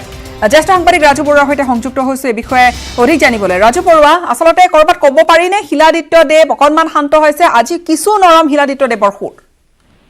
চাওক গীতাশ্ৰী, ৰাজনীতিত এটা প্ৰবাদ আছে যে আপোনাৰ সকলো সম্ভৱ ৰাজনীতিত, আৰু এই সময়ছোৱাত যদি আমি চাওঁ তেনেহ'লে শিলাদিত্য দেৱক আজিৰ দিনটোত হেঙেৰাবাৰীতে মতা হৈছে, বাজপেয়ী ভৱনত বৈঠক কৰা হৈছে, আৰু এই বৈঠকতে তেওঁক কিছু শান্ত কৰিবলৈ চেষ্টা কৰা হৈছে আৰু এই গোটেই বিষয়টো আৰু তেওঁ বিশেষকে সাংগঠনিক সম্পাদক ফণীন্দ্ৰনাথ শৰ্মা অনালোৱা ব্যক্তি যিগৰাকী বুলি তেওঁ কৈছিলে সেইগৰাকীৰ নাম আমি উল্লেখ কৰিছো যে সাংগঠনিক সম্পাদক ফণীন্দ্ৰনাথ শৰ্মাৰ ওপৰত তেওঁ কিছু ক্ষোভ আছিল আৰু বিশেষকে তেওঁ হোজাই যিখন জিলা বিজেপিৰ যিহেতু সাংগঠনিক জিলা 39খন আছে আৰু সেই 39খন জিলাৰ ভিতৰত হোজাই এখন জিলা আৰু সেই হোজাই জিলাত তেওঁ জিলা বিজেপিৰ যিবোৰ তাত কাম কাজ সেই কাম কাজক লৈ কিছু তেওঁ অসন্তুষ্টি তেওঁৰ পূৰ্বৰ পৰা আছে আৰু এই ক্ষেত্ৰত তেওঁ বিশেষকে তাত থকা যিসকল RSSৰ নেতা আছে বা অন্যান্যসকল আছে তেওঁলোকৰ সৈতে এটা তেওঁৰ দূৰত্ব লাহে লাহে বাঢ়ি আহিছে আৰু বিশেষকে ফণীন্দ্ৰনাথ শৰ্মাৰ সৈতেও আৰু কিছু সিন্ডিকেটক লৈ পেলাই তেওঁ মাত মাতি আহিছিলে শিলাতীৰ্থদেৱে আৰু এই শিলাতীৰ্থদেৱে যিসমূহ কথাক লৈ মাত মাতি আহিছিলে সেইখিনি কথাক লৈ ৰাজ্যিক নেতৃত্বই তেওঁ ভাবে সেইটো তেওঁ অনুভৱ কৰাৰ কথা আজিলৈকে আমি যিখিনি তেওঁৰ সংবাদমেল চাই অনুভৱ আমি যিখিনি কৰিছো সেইটো তাত বুজা যায় যে শিলাতীৰ্থদেৱ সেই কথাবোৰত অসন্তুষ্ট আছিলে পূৰ্বৰ পৰাই আৰু সেই অসন্তুষ্টিখিনি লাহে লাহে তেওঁ প্ৰকাশ কৰি আহিছে আৰু বিশেষকে শেহতীয়াভাৱে তেওঁ ইয়াত সংবাদমেল সম্বোধন কৰি তেওঁ পূৰ্বতে ৰঞ্জিত দাসক লৈ তেওঁ কিছু বিৰক্তি আছে ঠিক একেদৰে তেওঁৰ বিৰক্তি আছে ফণীন্দ্ৰনাথ শৰ্মাক লৈ আৰু এই কথাবোৰ তেওঁ সংবাদমেলত তেওঁ কৈছিল আৰু এই সংবাদমেলত কোৱা কথাবোৰে আৰু এসময়ত তেওঁ সেই তেনেধৰণৰ ভাবুকি উঠিছিল যে তেওঁ দল এৰি গুচি যাব কিন্তু দল এৰি গুচি যোৱাৰ যিটো তেওঁ সময় দিলে তাৰপিছত সময় দিয়াৰ পিছত তেওঁ কিছু মন্ত্ৰী ডক্টৰ হিমন্ত বিশ্ব শৰ্মা হওক বা কেন্দ্ৰৰ পৰা তেওঁ কিছু তেওঁলোক ফোন আহিল আৰু সেই ফোনবোৰ অহাৰ পিছতে তেওঁ এসপ্তাহৰ সময় ল'লে এসপ্তাহৰ সময় লোৱাৰ পিছত আজিৰ দিনটোত তেওঁক হেঙেৰাবাৰীলৈ মতা হৈছিল আৰু হেঙেৰাবাৰীত সেই বৈঠকখন ইতিমধ্যে অনুষ্ঠিত হৈছে আৰু বৈঠকৰ পিছৰ যি ভাষ্যতে দৰ্শকে নিশ্চয় শুনিছে ধন্যবাদ জ্ঞাপন কৰিছো ৰাজু আমাক আপুনি সবিশেষ জনালে আচলতে কি হৈছিল আৰু আৰম্ভণিৰে পৰা কি ধৰণে অসন্তুষ্ট হৈ পৰিছিল বিধায়ক শিলাদিত্য দেৱ আৰু বিধায়ক শিলাদিত্য দেৱৰ আমি শেহতীয়া ভাষ্য নিশ্চয়কৈ শুনিলো মুঠৰ ওপৰত ৰাজনীতিত একো অসম্ভৱ নহয় বুলি যিষাৰ কথা কোৱা হয় বা কেতিয়াবা আক্ৰোশ থাকি যোৱা বুলি যদি মুকলিকৈ কয় কেতিয়াবা আক্ৰোশ নথকা বুলিও কয় ৰাজনৈতিক নেতাসকলে সেয়া এই প্ৰসংগ এৰিছো অনেক প্ৰসংগলৈ আহিছো আৰু এই প্ৰসংগ ৰাইজৰ বাবে যথেষ্ট গুৰুত্বপূৰ্ণ সেয়া হৈছে কৰোনা ভাইৰাছৰ নামত কৰবাত কোটি কোটি টকাৰ লুণ্ঠন হৈছে নেকি কৰবাত কমিশ্যন ৰাজ চলিছে নেকি কিয়নো এটা প্ৰসংগ উত্থাপন কৰিছে এটা সংগঠনে একোটা হেণ্ড চেনিটাইজাৰতে 84 টকাকৈ লুটিছে দুষ্ট চক্ৰই লুণ্ঠনত জড়িত চক্ৰটোক জালত পেলাবৰ বাবে CBI তদন্তৰো দাবী উত্থাপন হৈছে একোটাকৈ হেণ্ড চেনিটাইজাৰৰ বটল যদি বজাৰত এটা মূল্য দিয়া হৈছে 100 ml এটা মূল্য তেনেহলে 100 ml কৈ আপুনি 500 ml কিমান মূল্য হ'ব সেই সহজে অনুমান কৰিব পাৰিব কিন্তু সেই একেটা বটলত যেতিয়া চৰকাৰী দৰত অধিক দামত বিক্ৰী হ'ব তাত কেতবোৰ খেলিমেলিৰ গোন্ধ পাই বিভিন্ন দল সংগঠন সৰব হৈ পৰিছে আমি যোগাযোগ কৰিছো ফোনযোগে সংযুক্ত হৈছে আমাৰ সাংবাদিক বলেন ভট্টাচাৰ্যৰ সৈতে বলেন ভট্টাচাৰ্য যি আমি প্ৰতিবেদন দেখুৱাইছিলো প্ৰাইম টাইমত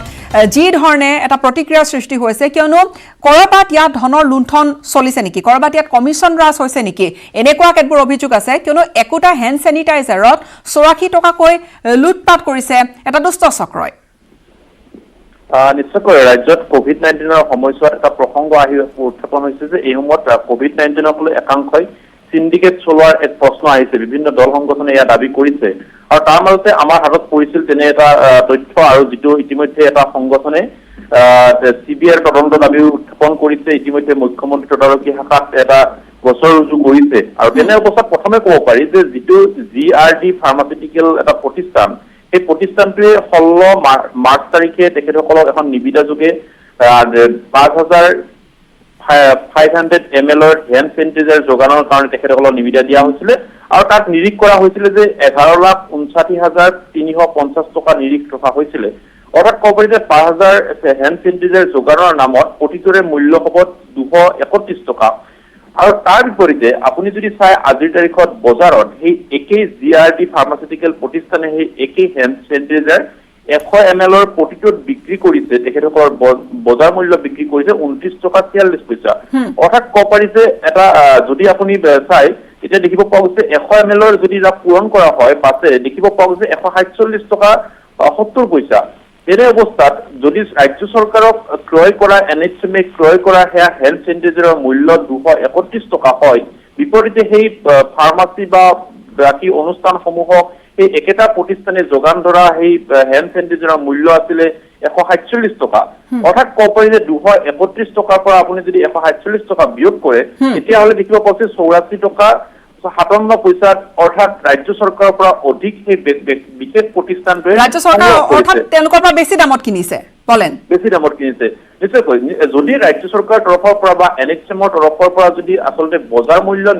তেখেতসকলে পৰ্যবেক্ষণ কৰিলে হয় তেতিয়াহ'লে নিশ্চিতভাৱে সেই সময়ত স্পষ্ট ওলালে হয় কাৰণ এই দুৰ্যোগৰ সময়ছোৱাত যি সময়ত কোভিড কেন্দ্ৰ নিৰ্মাণৰ পৰা আৰম্ভ কৰি বানৰ সমস্যাত মানুহে খাবলৈ পোৱা নাই তেনে সময়ছোৱাত এটা ব্যক্তিগত প্ৰতিষ্ঠানক এটা চেনিটাইজাৰৰ নামত 500 ml এটা চেনিটাইজাৰৰ নামত 84 টকাকৈ ৰাজ্য চৰকাৰে অধিকভাৱে দিয়াটো কেতিয়াও মানি ল'ব নোৱাৰি মই ধন্যবাদ জ্ঞাপন কৰিছো আপোনাক বিদায় দিব লাগিব সময় শেষ হৈ আহিছে কিন্তু এই মুহূৰ্তত CBI জৰিয়তে তদন্ত কৰাৰ দাবী তুলিছে দুৰ্নীতি বিৰোধী যুৱ শক্তিয়ে এই ঘটনাৰ দাবী কৰিছে CBI তদন্ত আৰু এই মুহূৰ্তত এই ঘটনাই কিন্তু যথেষ্ট প্ৰতিক্ৰিয়া সৃষ্টি কৰিছে কিয়নো বেছি দামত চৰকাৰে এই হেণ্ড স্যানিটাইজাৰৰ বটলসমূহ কিনিছে বা এই হেণ্ড স্যানিটাইজাৰ ক্ৰয় কৰিছে আৰু ইয়াৰে সৈতে এই প্ৰসংগকেইটাৰ সৈতে অনুষ্ঠান সামৰিবৰ হৈছে ধন্যবাদ